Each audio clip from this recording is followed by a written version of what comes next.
Após uma série de idas e vindas, a Câmara dos Deputados aprovou na noite desta quarta-feira, 4, o controverso pacote de crime proposto pelo ministro Sérgio Moro, Justiça e Segurança Pública. Mas o texto só conseguiu passar na casa após ter sido desidratado em quase 30%. As três principais derrotas do ministro foram: mudanças nas regras para o excludente de ilicitude, criação do plea bargain e prisão após condenação em segunda instância. Por outro lado, o texto que agora segue para o Senado aumenta o tempo máximo que a pessoa pode ficar presa cumprindo pena, aumenta de 30 para 40 anos e endurece as regras da progressão de regime, quando o preso deixa a prisão para cumprir a pena em casa, por exemplo. O ministro exaltou a aprovação de mudanças como proibição de progressão de regime ao membro de crime organizado, execução imediata dos vereditos do júri, agente policial disfarçado, regras mais duras de cumprimento de penas para condenados por crimes hediondos com resultado morte. Entenda abaixo os principais pontos que foram aprovados e ficaram de fora do projeto aprovado por 408 votos a 9 e que podem voltar a tramitar separadamente no ano que vem. Moro propunha uma versão do plea bargain adotado nos Estados Unidos. Esse mecanismo permitiria que o acusado faça um acordo com o Ministério Público no qual se declara culpado do crime em troca de vantagens, como uma pena mais branda, por exemplo, abreviando o processo judicial e em muitos casos evitando até que o caso seja levado a julgamento.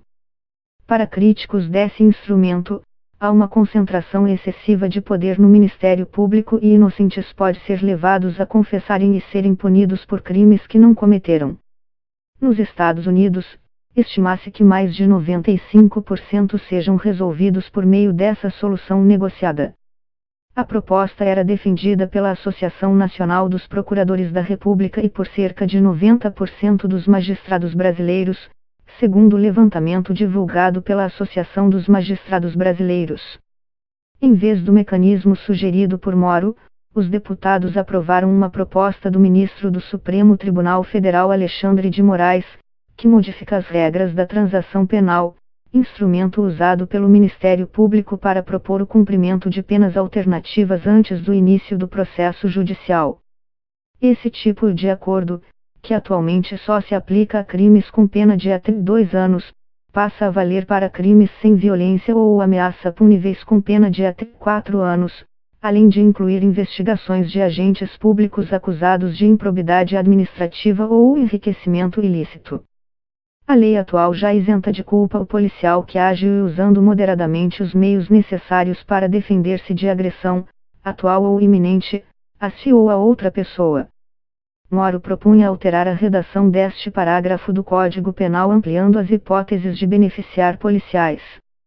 O juiz passaria, por exemplo, a poder reduzir a pena até a metade ou deixar de aplicá-la ao policial se o excesso decorrer de excusável medo, surpresa ou violenta emoção. A proposta, apelidada por críticos de licença para matar, caiu do texto em setembro após uma troca de farpas entre Moro e o presidente da Câmara, Rodrigo Maia, de EMRJ, nas redes sociais. Maia lamentou a morte da menina Agatha Félix, de 8 anos, baleada durante uma operação policial no Rio. Moro rebateu: lamentável e trágica a morte da menina Agatha. Já me manifestei oficialmente. Os fatos têm que ser apurados.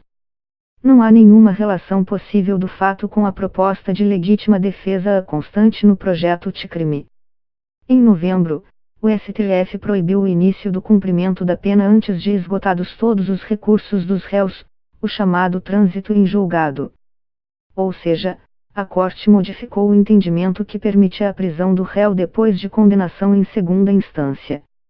O Supremo tratava especificamente do artigo 283 do Código Penal que declara que ninguém pode ser preso antes do fim do processo a não ser que haja flagrante de crime ou pedido de prisão preventiva. Para a Corte, o texto está de acordo com a Constituição Federal de 1998, cujo artigo 5º afirma que ninguém será considerado culpado até o trânsito em julgado de sentença penal condenatória. Mas a decisão, que abriu caminho para a soltura do ex-presidente Luiz Inácio Lula da Silva, gerou uma forte reação no Congresso e no governo Bolsonaro para mudar a legislação. O pacote anticrime de Moro previa a mudança, mas o grupo de trabalho em torno da proposta retirou esse trecho por entender que seria preciso mudar a Constituição, o que não pode ser feito com um projeto de lei, mas por uma proposta de emenda à Constituição. De todo modo, a Câmara e o Senado avançam com propostas para retomar a prisão em segunda instância. Mas alguns especialistas avaliam que uma eventual mudança da Constituição seria rejeitada pelo STF porque uma cláusula pétrea da Carta não pode ser alterada. O projeto de lei, conhecido como pacote anticrime, inclui propostas feitas por deputados e pelos ministros Alexandre Moraes, STF, e Sérgio Moro, Justiça. Uma das principais é o aumento do tempo máximo que a pessoa pode ficar presa cumprindo pena, que passou de 30 para 40 anos. Essa mudança havia sido proposta por Moraes. Há também o aumento das penas previstas para diversos crimes, como difamação em redes sociais, roubo com uso de arma branca e homicídio com arma de fogo de uso restrito ou proibido, como é o caso dos fuzis. O projeto de lei também amplia os crimes que passam a ser considerados hediondos, ou seja, aqueles considerados mais graves e, portanto, passíveis de regras mais duras, sem possibilidade de anistia, por exemplo, o roubo que resulta em lesão corporal grave da vítima e o furto com explosivo passam, entre outros, a integrar essa categoria. O texto também restringe as possibilidades de liberdade condicional, com condições que passam pelo comportamento dos detidos, e restringe a chamada progressão de regime. Hoje, a regra geral é que a pessoa tenha cumprido ao menos 1/6 da pena no regime anterior, o fechado no presídio, por exemplo, para poder ser transferido a um considerado mais brando, como o semiaberto. Caso as mudanças virem lei, o tempo exigido passaria a variar de 16% a 70%, a depender da gravidade do crime cometido e dos antecedentes criminais do condenado. Instituições como a polícia e o Ministério Público defendem, por exemplo, um isolamento mais duro de líderes de facções criminosas. Por outro lado, críticos dessa medida afirmam que ela é inconstitucional, ineficiente e impossibilita a ressocialização dos presos. Com a mudança no pacote anticrime, o RDD passa a incluir, entre outras mudanças, a possibilidade de monitoramento de vídeo e áudio das reuniões entre presos e advogados, com autorização judicial. E o período máximo de permanência em presídio federal, para onde são transferidos diversos líderes de facções criminosas, é ampliado de 360 dias para 3 anos, com possibilidade de renovação.